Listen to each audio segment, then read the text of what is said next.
6 number class होने वाली है आज। और इससे पहले आप लोग वीडियो नहीं देखे होंगे तो प्लेलिस्ट में है, देख लीजिएगा। जैसे कि भाग 1 जिसमें संघ एवं राज्य क्षेत्र के बारे में दिया गया था उसको पढ़ा चुके हैं, और भाग 2 जो जिसमें नागरिकता के बारे में दिया गया था उसको भी हम डिटेल करा चुके हैं। और देखिए भाग 3 जो था जिसमें मौलिक अधिकार या मूल अधिकार जो कि हमारे संविधान का सबसे महत्वपूर्ण पार्ट है उसको भी पढ़ा चुके हैं। और भाग 4 में जो डीपीएसपी के बारे में दिया गया था उसको भी हम पढ़ा चुके हैं। और भाग 4 के ए में क्या दिया गया था फ्रेंड्स, ध्यान रखिएगा।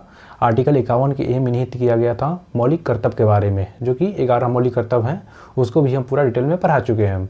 अब हम स्टार्ट किए हैं भाग 5 जो कि आज पार्ट 2 होने वाला है। इस वीडियो के पहले जो वीडियो बनाए थे जिसमें हम पढ़ाए थे क्या, संघ के कार्यपालिका के बारे में, जो कि जिसमें राष्ट्रपति के बारे में पूरा पढ़ा चुके थे। आज हम देखेंगे संघ की कार्यपालिका में जिसमें 52 से लेकर के 78 आर्टिकल तक निहित है। ठीक है फ्रेंड्स, तो आज हम उपराष्ट्रपति के बारे में पढ़ेंगे और प्रधानमंत्री के बारे में पढ़ेंगे। ठीक है, चलिए स्टार्ट करते हैं आज का सेशन। देखिए फ्रेंड्स, सबसे पहली बात ध्यान रखिएगा, जो उपराष्ट्रपति का पद जो होता है कहाँ से लिया गया है, तो अमेरिका से लिया गया है। ठीक है ना, यूएसए के संविधान से लिया गया है जो कि उपराष्ट्रपति का पद। ठीक है ना, ध्यान रखिएगा।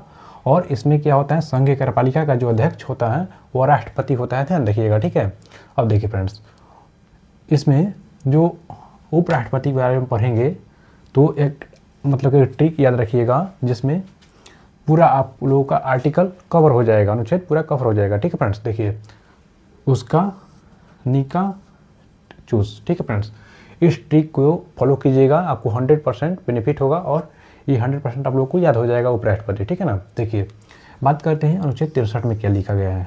देखिए फ्रेंड्स, अनुच्छेद 63 में लिखा गया है कि उससे क्या हो जाएगा, उपराष्ट्रपति का पद। ठीक है फ्रेंड्स, तो पद के बारे में जिक्र किया गया है जो उपराष्ट्रपति का पद आर्टिकल 63 में लिखा गया है। ठीक है, अब देखिए आर्टिकल 64 की बात करते हैं तो इसमें क्या है फ्रेंड्स, जो से क्या हो जाएगा, जो उपराष्ट्रपति जो होता है पदेन सभापति होता है राज्यसभा का। ठीक है ना फ्रेंड्स, राज्यसभा का पदेन सभापति कौन होता है, तो उपराष्ट्रपति होता है। इसमें आर्टिकल 64 नंबर में दिया गया है। ठीक है,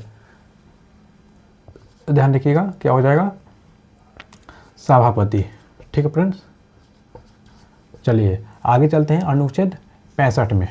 देखिए फ्रेंड्स, अनुच्छेद 65 के बारे में बात करें। फ्रेंड्स, अनुच्छेद 65 में क्या दिया गया है, अनुच्छेद 65 में तो कार्यवाहक राष्ट्रपति के रूप में दिया गया है। यानी देखिए फ्रेंड्स, कार्यवाहक यानी इसको कहने का मतलब है कि अगर कुछ ऐसी स्थिति में जब हमारे देश में राष्ट्रपति न रहे, जैसे कि राष्ट्रपति 2 स्थिति में नहीं रह सकते हैं भारत में। फर्स्ट ऑफ ऑल, जब राष्ट्रपति पर महाभियोग लग जाता है या उन पे स्वतः ही अपना त्यागपत्र दे देते हैं या उनकी मृत्यु हो जाती है, उस स्थिति में राष्ट्रपति हमेशा हमेशा के लिए नहीं रहेंगे। तो उस स्थिति में फ्रेंड्स, तो जो उपराष्ट्रपति होते हैं वो कार्यवाहक राष्ट्रपति के रूप में शामिल हो जाते हैं। लेकिन ध्यान रखिएगा, जब राष्ट्रपति अवकाश में चल जाते हैं या कहीं मतलब कि बीमार पड़ जाते हैं या विदेश यात्रा में चले जाते हैं, तो उस स्थिति में जो भारत का राष्ट्रपति के रूप में कार्यभार संभालते हैं वह उपराष्ट्रपति ही संभालते हैं, उनको कार्यवाहक राष्ट्रपति के रूप में मानते हैं। लेकिन फ्रेंड्स ध्यान रखिएगा, जब राष्ट्रपति की मृत्यु हो जाती है, महाभियोग लग जाता है या स्वतः ही अपना त्यागपत्र दे देते हैं, उस स्थिति में जो उपराष्ट्रपति होता है कार्यवाहक राष्ट्रपति के रूप में कार्य करता है। लेकिन जो वेतन होता है तो उपराष्ट्रपति का वेतन राष्ट्रपति का वेतन मतलब कि राष्ट्रपति वाला पद होने के कारण ही मिलता है। ठीक है ना, जैसे कि देखिए हमारे देश में उपराष्ट्रपति अभी फिलहाल में कार्यवाहक राष्ट्रपति के रूप में कार्य कर रहे हैं। ठीक है, एग्जाम्पल के लिए समझिए, तो उनका जो वेतन होगा उपराष्ट्रपति वाला नहीं मिलेगा बल्कि राष्ट्रपति वाला वेतन मिलता है। ठीक है, अब देखिए फ्रेंड्स, अब आगे देखिए निर्वाचन। 66 आर्टिकल में क्या है, निर्वाचन के बारे में जिक्र किया गया है। इनका जो निर्वाचन होता है कौन कराता है, तो ध्यान रखिएगा निर्वाचन आयोग कराता है। निर्वाचन आयोग जो होता है 4 लोगों का जो मतलब कि कराता है। ठीक है ना, फर्स्ट ऑफ ऑल राष्ट्रपति के चुनाव, उपराष्ट्रपति के चुनाव, लोकसभा के चुनाव, राज्यसभा के चुनाव, ये 4 लोगों का जो चुनाव होता है मतलब कि निर्वाचन आयोग करवाता है और प्रत्यक्ष तौर पे उपराष्ट्रपति का चुनाव होता है। ठीक है फ्रेंड्स, और उपराष्ट्रपति का मतलब कि पद के लिए आप लोगों को 20 सदस्यों का जो समर्थन होना जरूरी होता है। ठीक है, अब देखिए अनुच्छेद 67 के बारे में देख लेते हैं। अनुच्छेद 67 के बारे में देखिए फ्रेंड्स, तो कार्यकाल के बारे में दिया रहता है, ठीक है ना। उपराष्ट्रपति का जो कार्यकाल होगा अनुच्छेद 67 में दिया गया है। उनका कार्यकाल हमेशा 5 साल के लिए होता है, ठीक है फ्रेंड्स। अब देखिए अनुच्छेद 68 में क्या दे रखा है, तो अनुच्छेद 68 में चुनाव के बारे में जिक्र किया गया है, यानी उपराष्ट्रपति का जो चुनाव होगा उसके बारे में जिक्र किया गया है, ठीक है ना। अब देखिए फ्रेंड्स 69 नंबर में, अनुच्छेद 69 में दिया गया है कि उपराष्ट्रपति के शपथ के बारे में, जो उपराष्ट्रपति का शपथ होगा वह राष्ट्रपति द्वारा दिलाया जाता है, ध्यान रखिएगा, ठीक है। अब बारी बारी से एक एक चीज़ को विस्तार में समझते हैं, ठीक है। देखिए फ्रेंड्स, तो अनुच्छेद 67 का भी आप लोग देख लीजिएगा, क्योंकि सबसे इम्पोर्टेंट जो आर्टिकल होता है यही होता है 67 का भी। देखिए फ्रेंड्स, तो अनुच्छेद 67 का भी में लिखा गया है कि जो उपराष्ट्रपति होता है उनको निलंबन किया जाता है, ठीक है ना। निलंबन के बारे में दिया गया है, उपराष्ट्रपति को निलंबित कैसे कर सकते हैं फ्रेंड्स, ध्यान रखिएगा। इनको राज्यसभा से निलंबित किया जा सकता है। इसमें क्या होता है कि उपस्थित सदस्यों का 50% मत प्लस 1 वोट मिल जाता है तो उपराष्ट्रपति को हटाया जा सकता है, ध्यान रखिएगा, ठीक है ना। देखिए फ्रेंड्स, अनुच्छेद 71 के बारे में देख लेते हैं, ठीक है ना। देखिए इसमें कहा गया है कि जो उपराष्ट्रपति का चुनाव होता है ये कहकर आप टाल नहीं सकते हैं कि संसद में, राज्यसभा में कम सदस्य हैं, ठीक है ना। जितना भी उपस्थित सदस्य होंगे उतने ही में से ही चुनाव कराया जाएगा उपराष्ट्रपति का, ठीक है ना, ध्यान रखिएगा। ये कहकर संसद टाल नहीं सकती है कि सदस्य कम है, अनुच्छेद 71 में लिखा गया है, ध्यान रखिएगा फ्रेंड्स। तो अब देखते हैं भारत के प्रधानमंत्री के बारे में, ठीक है ना। देखिए भारत के प्रधानमंत्री के बारे में चर्चा करने से पहले कुछ अनुच्छेद हैं उसके बारे में देख लेते हैं, ठीक है फ्रेंड्स। देखिए अनुच्छेद 74 में क्या कहता है, यही अनुच्छेद 74 और अनुच्छेद 75 जो प्रधानमंत्री से मिलता जुलता आर्टिकल होता है, ठीक है फ्रेंड्स। इसमें कहा गया है अनुच्छेद 74 में कि राष्ट्रपति को सलाह देने के लिए एक संघ का मंत्रिपरिषद होगा जिसका अध्यक्ष प्रधानमंत्री होता है, ठीक है फ्रेंड्स। देखिए इसमें हम कह सकते हैं कि जो प्रधानमंत्री का पद के बारे में चर्चा किस आर्टिकल में किया गया है, तो अनुच्छेद 74 में किया गया है, ध्यान रखिएगा।